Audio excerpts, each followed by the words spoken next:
What is IELTS Speaking Part 3? Is this section connected to the previous section? Is there any difference between Part 1 and Part 3 questions and answering? Do we need to answer the questions in detail? Wait a second. Let me give you the answers.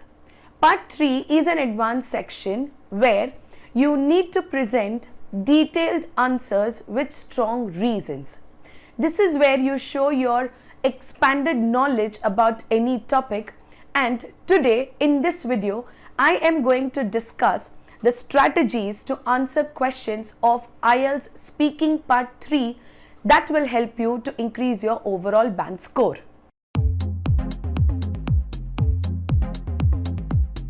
Hello everyone, this is Yesha Manik, your IELTS expert, helping you to prepare for your examination, give correct answers and get a higher band score in your IELTS exam.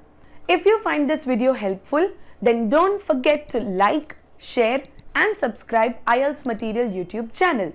Now let's look into the ways of answering the Speaking Part 3 questions. Strategy number 1. Start answering the questions in general. Here, you should display the other side of yours. For example, the part 1 is completely about yourself, wherein you describe about your likes and dislikes. But part 3 is opposite. You talk about things in general, or you discuss topics in general. So it's a general discussion. Let me give you an example. Part 1, the question is, what is your favorite free time activity? This is about yourself. The question in part 3 would be, describe the most favorite free time activity of people in your country. Now this is going to be in general. So always make sure that part 1 is completely about yourself and part 3 is going to be discussion in general, where you can use third person or you can use generalizing people. Strategy number 2, use connectors and linkers to connect your ideas. Use discourse markers in your examination to connect your ideas. What are discourse markers? These are also called as connectors or linkers, which help to connect the ideas and make your answer organized and sound natural during the test. These connectors or linkers can be used for the following things: generalizing information, sequencing information, adding information, comparing and contrasting the information, giving examples, and finally for giving results. Strategy number 3, extend your answers in depth. In part 3, the most important thing that you should keep in mind is explaining your answers in depth with your opinion and strong reason. You can also add an example and you can present your answer with a concluding statement as well. So for example, you describe the situation of your country, or you talk about the advantages and disadvantages of a situation, or you give a few solutions to a problem, or you try to suggest a possible condition, and you also think about a few rules as well. So all these situations are actually connected to each other, that is, the ideas are connected to each other, wherein you present your strong opinion and also strong reasons to justify your answer. This definitely needs a practice. It's not one day process, and to do this, if you want to learn from our expert trainers, then please visit our website ieltsmaterial.com and book a free demo to enroll. Strategy number 4, use a wide range of grammar and vocabulary.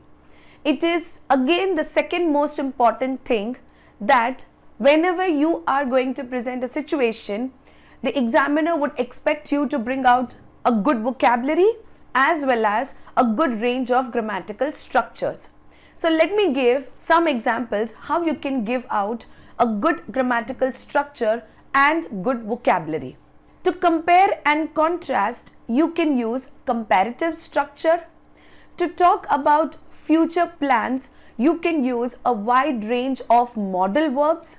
To describe a situation, you can use conditional sentences. And to describe a category, a place, or people, you can use wider range of adjectives and adverbs to describe things with frequency and intensity. To know more about expected cue card topics, please check out the video link in the description box. Strategy number 5. Finally, practice, practice and practice. This is a mandatory strategy that is advised by the examiners. Learning a few vocabulary, sequencing your ideas, brainstorming your ideas if you do not understand the topic, all these can be done when you practice a lot. That is, you practice too many topics, learn the questions and the answers by reading a few model answers.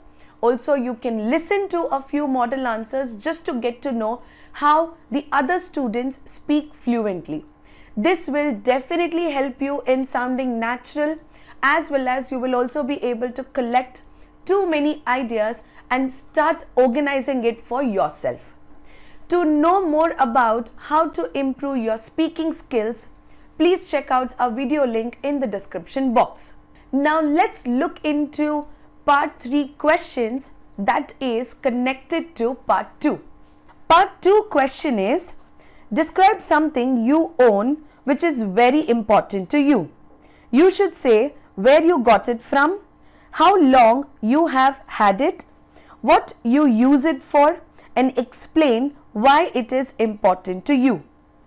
Now, the part 3 questions connected to this particular topic are, what kind of things give status to people in your country? Do you think money can buy happiness? Have things changed since your parents' time? Do you think advertising influences what people buy? I hope that you have understood the strategies and the connection between part 2 and part 3 of IELTS speaking test. If you feel that these strategies have helped you in getting really good bands in your IELTS examination, then please let us know about the same. Also, if you want to learn more strategies like these, do not forget to like, share and subscribe Ieltsmaterial YouTube channel. Follow this channel for free IELTS learning and stay updated. We will come up with more strategies in the future videos. Thank you. Bye-bye.